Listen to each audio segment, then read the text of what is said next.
Hi everyone, we're going to look at chapter 20, Enteral Nutrition, the use of feeding tubes or intravenous infusions. Okay, so enteral nutrition, number one, uses the gastrointestinal tract.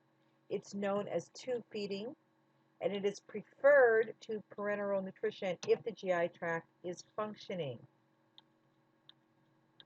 Okay, so let's talk a little bit about oral supplements because that fits into this category as well. It may be easier to consume than a meal. So examples would be nutrient-dense milkshakes that you can make, fruit drinks, puddings, or snack bars. Taste is an important consideration. So these kinds of oral supplements may taste better cold. And the popular list of supplements sold in the stores are going to be Ensure, Boost, and Carnation Instant Breakfast. Okay, and they may be specific for disease state. So there may be something for diabetes called Glucerna, or if you have renal diseases, you would be taking something called Nepro. And we'll talk about that actually in just a little bit. Okay, so tube feeding delivers the formula directly to the GI tract. Okay, candidates for this would be people with swallowing disorders, impaired motility of the upper GI tract, GI obstructions, and fistulas that can be bypassed by a feeding tube, intestinal surgeries, mechanical ventilation, and mental incapacitation, little or no appetite leading to malnourishment, extremely high nutrient requirements. On the other hand, it's contraindicated for people with severe GI bleeding, high output fistulas that a feeding tube cannot get around, intractable vomiting or diarrhea, you can't have a tube near that, severe malabsorption, when the need for nutrients is less than 5 to 6 days if someone is malnourished, and less than 7 to 9 days if they are actually adequately nourished but just in need of more nutrients. Okay, so gastrointestinal access, we have a very good chart right here.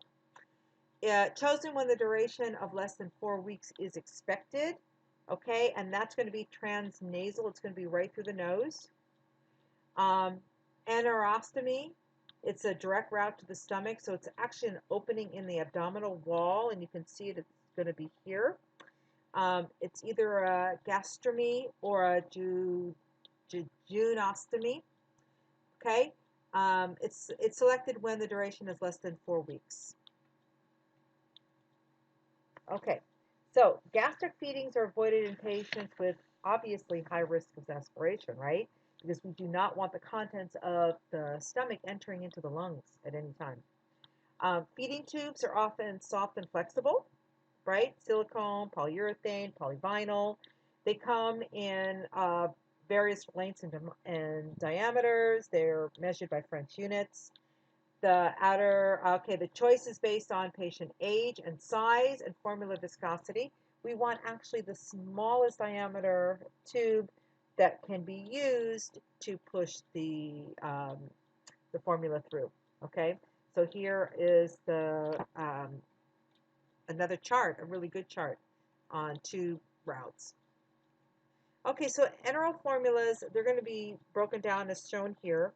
So standard formulas are polymeric, okay? So they're when the nutrients can just be digested, absorbed without any kind of difficulty, okay?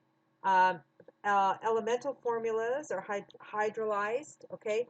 That's when the patient has a compromised digestive absorption going on.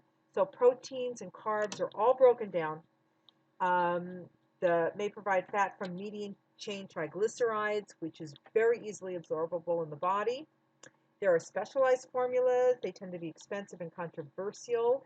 These are the ones that are disease specific, and the reason why they're controversial is that they're finding that standard formulas can usually do the job. Like, let's say you wanted a Glucerna for someone who's diabetic, Well, the standard formula, yes, is going to have more sugar, but the outcomes may not be all that different for the patients in terms of hyperglycemia.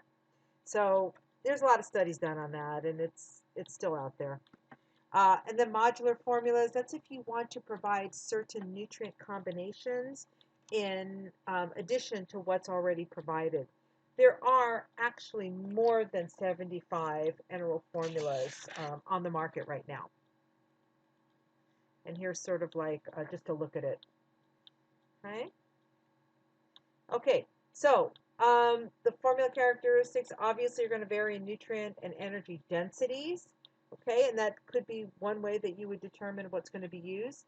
The protein content is going to be 12 to 20% of the total calories. We know we're going to restrict that for people with kidney disease who are not being dialyzed. The energy comes from 15 to 30% fat and 30 to 60% carbohydrate. Energy density is going to be 1 to 2 kcals per milliliter of fluid. Okay. And there's actually going to be a little diagram of how that works. Okay. Formula characteristics. Fiber content, it may be helpful for improving fecal bulk.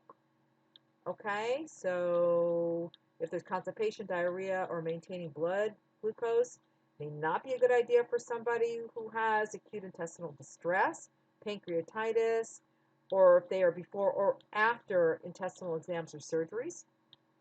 Osmolarity. The only thing you really need to know about this is that when the osmolarity is similar to blood serum, it's called isotonic.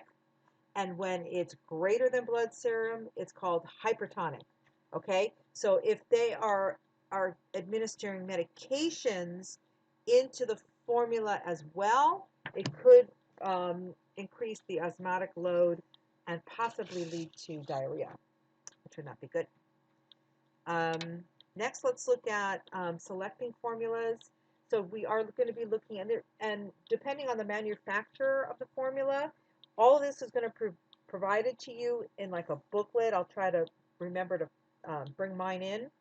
And it breaks it down by nutrient and energy needs, fluid requirements, need for fiber modifications, whether a patient has any kind of food allergies or sensitivities, and what's available. So usually what happens in a hospital or clinic, they're going to go with a manufacturer. So they're either going to go with Nestle is one major manufacturer of formulas, or they're going to go with Abbott.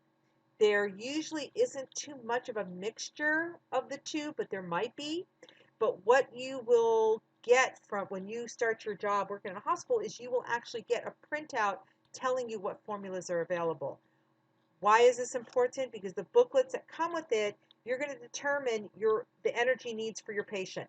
That is, first and foremost. Then you're going to go through and find a formula that's going to meet those needs. That's how that works.